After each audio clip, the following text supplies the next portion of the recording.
যখন তারা যখন বাড়িতে তার কেউ নাই, পারভেজ সারভেজ বা তারা ভাই বোন যারা সবই আমেরিকা প্রবাসী। তারা আমেরিকা থাকা অবস্থায় গত নভেম্বরের 12 তারিখ সম্ভবত বা 11 তারিখ এখানকার গাছ সব যা আছে সব এই বাসার যে জানারক পারবিন যে মালিক তাই মাসুদ মিয়া, জানারকের দেওয়ার আদিল এবং যে মামুনের ভাই মনা, মামুন আবার লন্ডন প্রবাসী, মামুনের ভাই মনা যে এদেশে থাকে, এই অ্যাডভোকেট টিটু সহায় তারা সবে গাছগুলা খাটিয়ে সাফ করে এবং কিছু গাছ যেগুলা কাণ্ড যেগুলা খামর জিনিস এগুলা তারা একটা গাড়ি তুলে নিয়ে যায় গেল। আমরা তো এটা জানি না। পারভেজ ভাই আওয়ার পরে টাইম গিয়ে আমার যোগাযোগ করছে নাকি তা করতাম, তখন আমি তাকে থানার ইনফর্ম করছিলাম। তখন তাই জানাইলা যেদিন ঘটনা ঘটে এদিন থানার ইনফর্ম করা হয়েছে, পুলিশও ঘটনাস্থলে আইছে এবং এটা ভিডিও ফুটেজও আছে। বললাম এটা খুব ভালো জিনিস করছেন, ভিডিও রেকর্ড করে রাখছি না। তারপরে যখন পুলিশে ধরলাম গিয়া যে আপনারা কি তাহলে ব্যাপারে, তখন তারা বলে আমরা আচ্ছা যা হবার তো হয়ে গেছে, আপনারা চেষ্টা করেন সালিশে শেষ করা। তখন সালিশের প্রস্তুতি ডিওফুকে লইলা, তারা হয়েছে মিরমদানের যে অর্ণবের পঞ্চায়েত সভাপতি হিয়া ভাই আর ইন্টেন্ডিশন আমারে, আমরা ডিওফুকে বলার পরে তারা হইলো আমরা দুজনে মানি বিচারি, ইন্টেন্ড হলো মানি। তার প্রেক্ষিতে আমরা তন্ত্র অফার দিছিলাম যে পারভেজের যেন গেট আছিল, দরকার হয় পারভেজ কিছু স্যাক্রিফাইস করবা, ওরা গেটটা কিছু পিছাই দিবা, মেন দেওয়া তো গেট লইয়ে তারা গেটটা ছুটো এলাই তোমার জায়গায় উঠে তারা গেট করছে। তো তারা গেটটা বাদে কিছু স্যাক্রিফাইস করলে দুজন যেহেতু প্রতিবেশী মিলেমিশি থাকো, এটা পার্মানেন্ট একটা শান্তিপূর্ণ সমাধান হয়ে যাব। আমরা এই প্রস্তাব দেওয়া করে মনাতা রাখো যে না আমরা গেট যেন করছি অন্য থাকবো, আমরা এখান থেকে হইতো না, ওখানে আপনার যে রায় দিবার দোকান ওখান থেকে আর তুমি তো বিচার করে নিলে আমরা রায় দিতাম দিতা যে বা পঞ্চায়েতে শেষ করতা একটা চেষ্টা লইতা যে মিলমিশের মাঝে শেষ হয়ে যায়। থানার তারিখটা হতো, থানার তারিখটা সঠিক মনে নাই বা আমি বুঝলাম তারা মনা আসলা, অ্যাডভোকেট টিটু আসলা, অ্যাডভোকেট সিরাজি আসলা, এবার তানসাগর ভাই তাজরুল ইসলাম আসলা, দেড়শো ইসলা জুনেদ নামে একজন এসআই আসলা। তারা কইছেন যে ওবা তোমার 5টা থানা আমি 1 তারিখে যেদিন জুলাই 1 তারিখ যেদিন থানা টানা জ্বালানি হয় আমরা সেই বললাম আমরা নিজের জানুর উপরে লইয়া তুমি যেন আমার চাচার বাসার গাছগুলো খাটি লইলো, তুমি তো নিজে গেলা গিয়া কোনো অপশন লইলে না, তাই ও কথাটা হয়েছে। সেটা আমার আপন ছোট ভাই, হে এই ব্যাপারে কোনো কিচ্ছু জানে না, কোনো কিছু অবগত না। ইভেন পারভেজ যে তার লোকে তার পরিচয় নাই, তার নেতৃত্ব নেই ওগুলা। আমি তারা যে অপবাদটা দিছে আমার নিজের বাড়িটার উপরে, আমি তারা চ্যালেঞ্জ করি তারা একটা ফুটেজ একটা পিকচার দেখাও শাকিল মুর্শিদ আইসি বা শাকিলে জানে বা ফোনের একটা রেকর্ড দেখাও, পারভেজ ভাই ফোন রেকর্ড দেখুক, তার ফোন রেকর্ড দেখুক, দুজন ভাই কোনো যোগাযোগ হয়েছে কিনা বা এই ব্যাপারে কোনো মাত কথা হয়েছে কিনা। যখন আওটা মারলো না তখন সিদ্ধান্ত হইলো 2জন সার্ভেয়ার আনলাম 2জন সার্ভেয়ার, তারা পক্ষে একজন, এরা পক্ষে তারা লেগেছে একজন। আমি আর দুপক্ষে মাফিয়া দেখা যায় পারভেজ যেন আগে গেইতেছিল, তারপরে আর 31 পয়েন্ট জায়গা পায়। আমরা হলাম না যে 31 পয়েন্ট নিবার দরকার নাই বা আরো বরং পিছিয়ে দেয় যদি ওইখান মানিলা, তারপরে মিলমিশি থাকো, কিন্তু হাওয়া নেই মানে না। তারা তো বিচার মানি তার কাছে আমার গেট জেলে দিছি তোমার ওয়াল ভাঙ্গিয়া ওইখান থেকে আমরা হতাম না, এরপরে আপনার যেতে হবে বিচারি আনলা।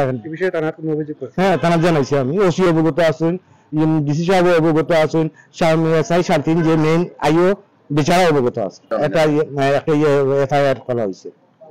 হ্যাঁ তো আর আইন না যে বিচার মানাইতাম, তখন তারা মাইর করতেছে আর মাইর করুক, আমরা কিতা করবো একটা বিষয় দেখাও। আর তো হয়েছে বিচারি হলে হয়েছেন তারে চাঁদা দিবা মানে চাঁদা দিয়া শেষ করিলাম, বিচারি হলে মাতিল আপনার এই বলে একটু যোগাযোগ করিলেন যে তার ফোনেও যোগাযোগ করলো কা জিজ্ঞাসা টানি যে আপনি ওলা হয়েছেন মুনা বা মুন্না সাহেব ওলা চাঁদা দাবি করছেন বা মুন্না ভাই চাঁদা দাবি করছেন, কারণ 20 লাখ টাকা চাঁদা 20 লাখ 20 লাখ আমি বাকিয়া দিচ্ছি। আমার যারা সিলেট শহরে ছিল তারা জানে আমি কোন পরিবারের ছেলে। হাজি মোহাম্মদ আসাদুর আলী, মিরের ময়দান, সিলেট। এটা জোরপূর্বক ভাবে আমার জায়গাটা দখল করার চেষ্টা করতেছে, যে রাস্তা করে ওরা চলাফেরা করার জন্য। আমি যেখানে দাঁড়াইছি এই রাস্তায়। হ্যাঁ এরা আমার দুঃসম্পর্কে মহিলা খালাতো বাইরু, বিষয়ে সালিশ বসছিল থানাতে। আমি এসে থানাতে অভিযোগ করি, তখন থানায় সালিশ বসাইছিল।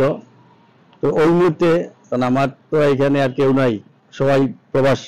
তখন আমার চাচাতো ভাই তাজুল ইসলাম, তাজুলকে ওইখানে নিয়েছিলাম। ওইখানে আলাপ আলোচনা হয়েছে। এরপর আবার পুনরায় বললো যে এলাকার মুরব্বী আবার এটা বসে আবার দেখা হোক। উনি থানায় কোনো মন্তব্য করে নাই। উনি বলছিল যে 5 আগস্টের পরে আমরা কয়েকটা থানা আমরা রক্ষা করেছি, আর এখন আমার এই চাচাতো ভাইয়ের গাছগুলা কেটে ফেলেছে বিদায় উনি থানাতে আসিয়া অভিযোগ দেওয়ার পরে উনি কোনো বিচার পাইল না, সে কথা উনি বলেছে। জানারা হক, পারভিন, আদিল এবং আরো 10-15 জন লোক ওরা আসিয়া আমার এই যে 40 থেকে 50টা গাছ কেটে ফেলেছে এবং আমার গেট ভেঙে ফেলেছে। গেট ভেঙে ফেলে আমার সেটা ওয়াল ভাঙিয়ে ওরা আমার রাস্তার উপরে একটা গেট বসে গিয়ে ওদের রাস্তা করে ফেলেছে। এরপরে ওইটা শুনতে পেলাম, আমি আর খালাতে বললো আমাকে মেডিকেলে ফোন করে। আমি ওরে বললাম যে 999-এ কল দাও। ওরা সে 999-এ কল করেছে। তারপর 999-এ পুলিশ আসলে ওদেরকে বললো গাছ কাটা বন্ধ করো। কোতোয়ালি থানার পুলিশ। কে আসছিল আমি এটা নামটা জানি না, তখন আমি আমেরিকাতে ছিলাম। না, শাকিল মুর্শেদ এখানে আসে নাই। আমি চিনিও না শাকিল মুর্শেদকে, ও এখানে আসে নাই।